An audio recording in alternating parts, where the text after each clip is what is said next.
కూడా మీ పాలక మండలి వాళ్ళ గెలవడానికి కారకులు మీ కాలనీ వాసులు మాత్రమే. మీకు మనమేం కొనుక్కుంటూ వచ్చింది కాదు, మన అమ్మనో మన నాన్నో ఇచ్చింది కాదు. ఈ శారదానగర్ కాలనీ వాసులు మీకు ఒక ఆశీర్వాదం ఇచ్చిండ్రు. ఈ కాలనీని మంచిగా చేయమని, చల్లగా చూడమని మాత్రమే ఇచ్చిండ్రు. సేమ్ మాది కూడా అంతే. ఇవాళ కార్పొరేటర్ ప్రేమేశ్వర్ రెడ్డి పార్టీ బీజేపీ కావచ్చు, నేను ఎంపీగా బీజేపీని కావచ్చు, కానీ మా అందరి బాధ్యత మీకు తెలుసు. అలా ఎట్లా కనపడతాం మేము? సరే మాలంటలం అంటేనేమో ఇంటింటి తిరిగేంత టైం ఉండేవాడు మీ దగ్గర రాం, అసలు బస్తీలకే రాం, కాలనీలకే రాం. ఎందుకంటే ఎంపీకి ఉన్న టైం తక్కువ ఉంటుంది, ఎక్కడో ఇట్లా ఓకే పర్సెప్షన్ మీదకి వెళ్తాం మేము. కానీ అదే కార్పొరేటర్ ప్రతి ఇంటికి వస్తాడు. ఇంటికి ఒకసారి కాదు, రెండు సార్లు వస్తాడు, మూడు సార్లు వస్తాడు. లిఫ్ట్ పని చేయకపోయినా అపార్ట్మెంట్ పై దాకా వస్తాడు, వచ్చి దండం పెట్టి పోతాడు. కారణం ఏంటంటే ఈ ప్రజాస్వామ్య వ్యవస్థలో ఇవాళ తను కార్పొరేటర్ గెలవాలంటే ప్రతి ఓటర్ని కలవాల్సిన ధర్మం ఉంటుంది. కాబట్టి ఆయన ఆనాడు ఎట్లయితే 4 ఫ్లోర్లైనా 5 ఫ్లోర్లైనా లిఫ్ట్ పనిచేయకున్నా కూడా నీ దగ్గరికి వచ్చిండు ఓటుకు, 5 సంవత్సరాల కాలం పాటు మళ్ళీ అట్లనే పనిచేసేటువంటి సంస్కారం, బాధ్యత తప్పకుండా ప్రజాప్రతినిధికి ఉండాలి అంటున్నాను. నాలాంటి నేను కొత్తగా ఎన్నికైనప్పుడు నేను 2008లో ఒకసారి రిజైన్ చేసే అవకాశం వచ్చింది. మా తెలంగాణ ఉద్యమం మళ్ళా కనుమరుగైపోతుంది, దీన్ని లేపాలని చెప్పి అనుకున్నప్పుడు మళ్ళీ ఒకసారి రిజైన్ చేసే అవకాశం వచ్చింది. మీకు ఇప్పుడు ఐడియా ఉంటే ఇప్పుడు చూడండి. ఆనాడు నేను ఒక గంటన్నర సేపు మాట్లాడుతున్నప్పుడు రాజశేఖర రెడ్డి గారు అటువైపు ఉండే.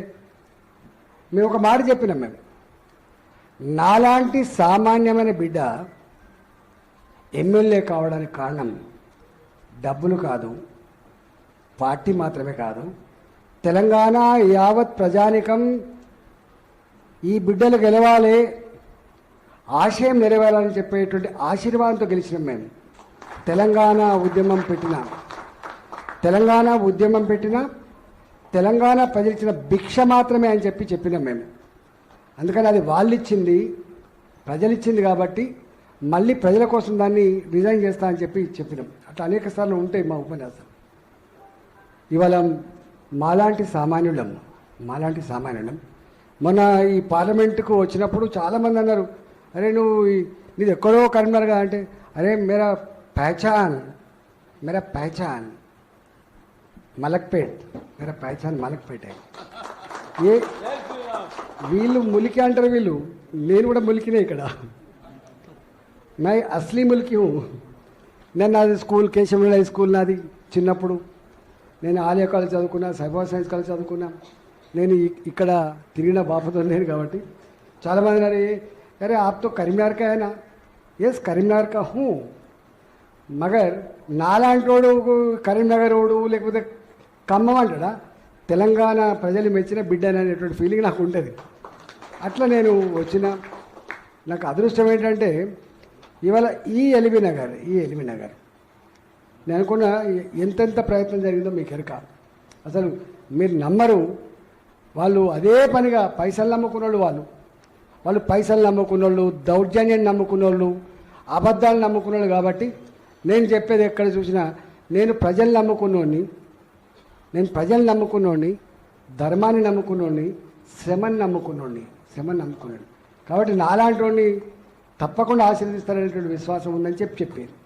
అట్లా ఇక్కడ ఎన్నికలు అయితే నేను ఆనాడు శారదానగర్ రాలే, నేను ఆనాడు గడ్డనగర్ రాలే, నేను సరూనగర్ రాలే. నేను అయినా కేవలం ఈటల వచ్చిండు బిడ్డడు, ఈయన ఈ చరిత్రకి ఇదని చెప్పి ఎవరికి వాళ్ళుగా మననం చేసుకొని ఏ ఇంటికి ఆ ఇల్లే, ఏ కాలనీకి ఆ కాలనీ గొప్పగా ఆశీర్దిస్తే నాలాంటి ఇచ్చిన మెజార్టీ ఒక్క ఎల్బీ నగర్ నియోజకవర్గంలో నాకు వచ్చిన ఓట్ల శాతం మళ్ళీ ఎప్పుడు రాకపోతే రికార్డు 60% ఓట్లు వచ్చింది. నాకు 65% వచ్చింది. 1,06,000 మెజార్టీ వచ్చింది ఒక్క ఎల్బీ నగర్లో. నేను ఎంత పని చేస్తే రుణం తీసుకోగలను? అందుకని నేను ఎప్పుడప్పుడు అనుకుంటా, ప్రజల కాళ్ళకు ముళ్ళుతే పన్నుతో పీకే హ్యూమిలిటీ ఉండాలి నాయకుడికి. గది నా రెస్పాన్సిబిలిటీ. నేను రెండో మాట కూడా చెప్తా, ఇప్పుడు ఎన్నికైన ప్రజాప్రతినిధి ఇగో ఈ బిడ్డ మా ఎంపీ అని చెప్పుకునేటువంటి గర్వపడే పద్ధతిలో నీ పని విధానం ఉండాలి, నీ సంస్కారం ఉండాలి, నీ నీ పద్ధతి ఉండాలి తప్ప మాటకు చేతకు పొంతం లేకుండదని చెప్పి కోరుకుంటా. నేను ఇవాళ ఈ 2 ఏళ్ళు అవుతుంది నేను నాకు తెలిసి నిరంతరంగా ఒక హైడ్రా రూపంలో పేదవాళ్ళ ఇల్లు కూలగొడుతున్నాడు. ఎవరు రాను కూలగొట్టదని చెప్పి ప్రశ్నించిన బిడ్డ మీ శక్తితో నేనే. ఇవాళ కూడా మీరు చూస్తున్నారు, ఏ హైడ్రా అయితే తెచ్చి ఇవాళ ప్రజల్ని భయభ్రాంతులకు గురి చేసి బ్లాక్మెయిలింగ్ చేసి ఎన్నెన్ని చేస్తున్నారో హైకోర్టు ఒక 50 సార్లు వాళ్ళకు మొట్టికాలేసింది. అయినా వాళ్ళకు సోయి లేదు, వాళ్ళ జ్ఞానం లేదు. That is different aspect. ఇవాళ ఇది ప్రజల కోసం పెట్టింది కాదు. ఇవాళ దీని వెనుక అనేక రకాలని చెప్పి మొట్టమొదటి కొట్టాలి నేనే. మీ పక్కకే ఉండేది చైతన్యపురి. నేను చిన్నప్పుడు తిరిగిన ఏరియా అదంతా కూడా. నేను 77 to 79 ఉండే ఇక్కడ కాబట్టి నేను తిరిగిన ఏరియా కాబట్టి ఇవాళ ఒక మూసి నేనన్నా చాలామందికి ఏమైందంటే ఈ మధ్యకాలంలో ఈ సోషల్ మీడియా, ఈ పేపర్లు, ఈ టీవీలలో వేసేటువంటి వార్త నిజమనుకుంటారు. ప్రభుత్వం నిజంగా చెప్పేదానికి చేసే పనికి పొంతన ఉందా ఆలోచిస్తే మీరు ఇక్కడ కూడా.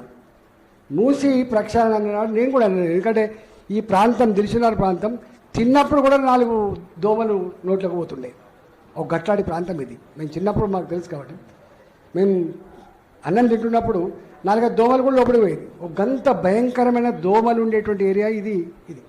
ఈ వాసన ఏందో, ఈ దోమలేందో, ఈ బతుకులేందో చూసినాడు కాబట్టి అన్న నిజమే. ఈ మూసీ నది మా పిల్లలు ఈత కొట్టే గొప్ప మూసీ నది కావాలని చెప్పి నేను కూడా కోరుకున్నాను. కొబ్బరి నీళ్ళు లాంటి పాలు పారాలని చెప్పి పారించండి అని చెప్పి నేను కూడా కోరుకున్నాను. కానీ మూసీ ప్రక్షాళన నీడలో ఇవాళ నా అటుపక్కకు ఉప్పల్ రామంతపు, ఇటు పక్కకు నా చైతన్యపూరి 500 మీటర్లు 600 మీటర్లు ఇవాళ పెద్ద పెద్ద భవనాలన్నిటి కూడా కూల్చివేసి ఆ ప్రాంతంలో మల్టీనేషనల్ కంపెనీలకు ఇచ్చి ఇవాళ డబ్బులు దండుకునే ప్రయత్నం చేసిన నాడు మూసీ ప్రక్షాళన చేయండి, కానీ మా ఇల్లు కూలగొట్టి చేయొద్దని చెప్పి కొట్లాడింది నేనే. ఇవాళ అట్లా అనేకం ఉన్నాయి. ఇవాళ నేను ఈ 2 సంవత్సరాలు ఉత్తకే ఉండలేను. అవకాశం దొరికినప్పుడల్లా మీసులు తిరుగుతున్న అవకాశం వచ్చినప్పుడల్లా పార్లమెంట్ కూడా ప్రస్తావించే ప్రయత్నం చేస్తున్నాను. అంటే ఎంపీ ఇంపాక్ట్ అంతకంటే ఎక్కువ ఉండదు. ఇవాళ నేను మీకు హామీ ఇచ్చిపోతున్న లక్ష్మణ గారు, ఏ సమస్య ఉన్నా నాట్ పాసిబుల్ అనేది మా డిక్షనరీలో లేదు, గుర్తుపెట్టుకోండి. If it is for people